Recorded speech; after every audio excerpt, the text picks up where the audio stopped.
So you meet this beautiful woman. You have a gorgeous family.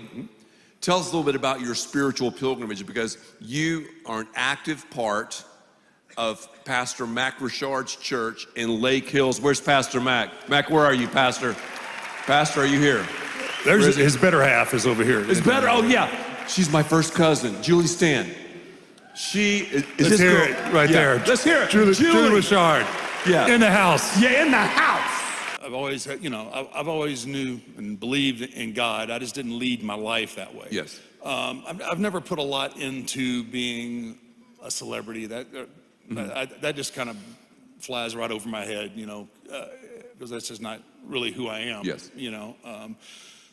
But as you can imagine, you get exposed to a lot of different things, because of what you do. And, I lived a pretty excessive lifestyle. And I didn't have I believe in God, but I wasn't living my life for God. Yes. And somehow or another, I met I even actually get a little choked up. Wow. She's awesome. I love you too. Thank you. I needed that. I needed that save right there. I was about to lose my whole character. Thank you. But let me back up a little bit. Okay. So my wife actually worked with WWE too. Her wrestling name is Michelle McCool. So when she got there was two people that she didn't want to meet. Kane and yours truly. Terrified. Did not want anything to do with me.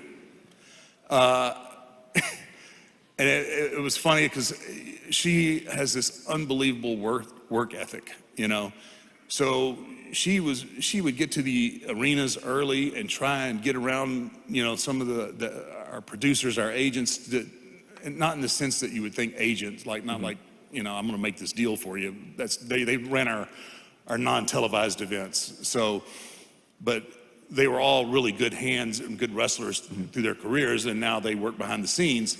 So she would pick their brains and try and get them to get in the ring and work with her. And it just caught my eye because I was like, no, you never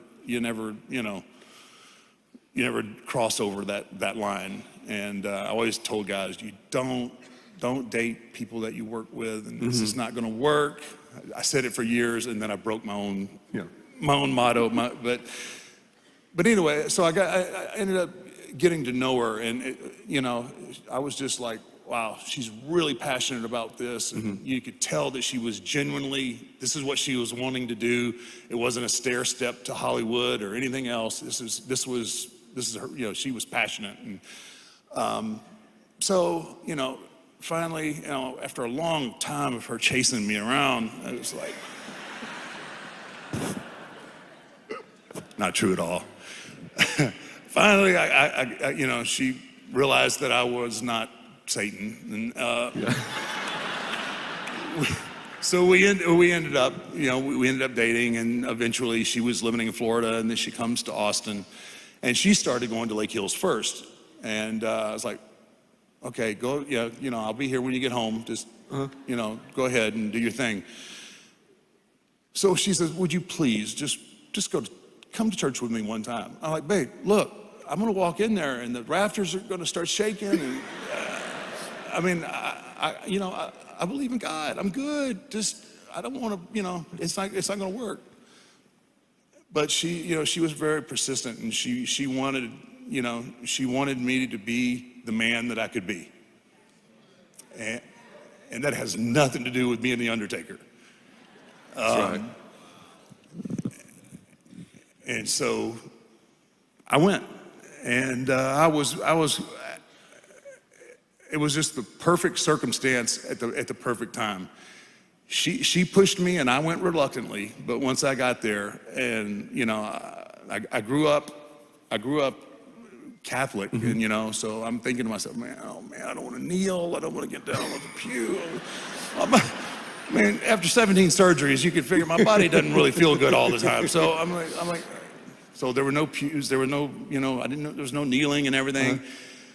And I just had this, once again, it was kind of like the Eggman deal. Like I was getting myself worked up, right? Yeah. Because I was thinking, okay, all right, pastor's gonna see me and he is just gonna throw fire and brimstone right at me. Boom, sinner, sinner, you know. And it wasn't nothing like that. Mac and Julie and his family, they were really awesome. And it was more like of a conversation, you know? Mm-hmm. And I found myself from being, you know, kind of tense and pensive to kind of leaning in and like, wow, this is pretty cool. Yeah. Wow. And that started my journey. Yes. Back to leading my life the way I should. Yes. And Isn't that being great? the man. Thank you.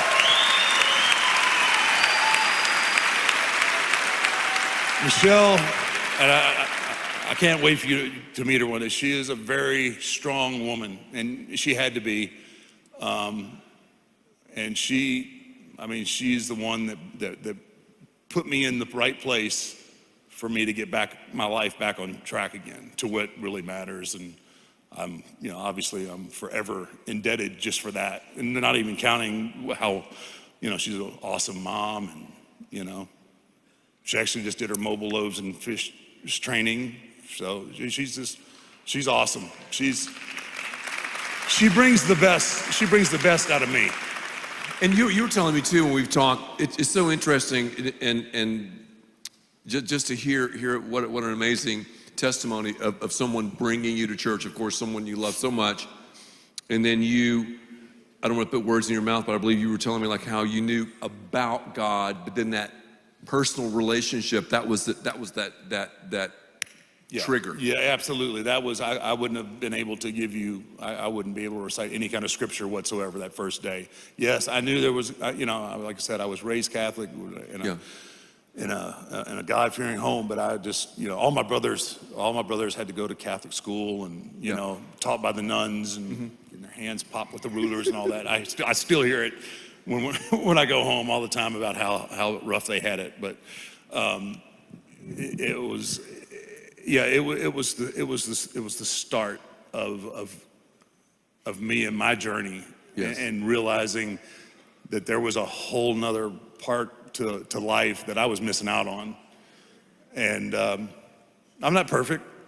Nor am I. No one's perfect. No one I here get is that. perfect, Mark. I get that. I mean, I'm still, I'm still in my process. Yes. I'm getting there, but I spend, I spend a lot more time these days reading my Bible and no. Excellent.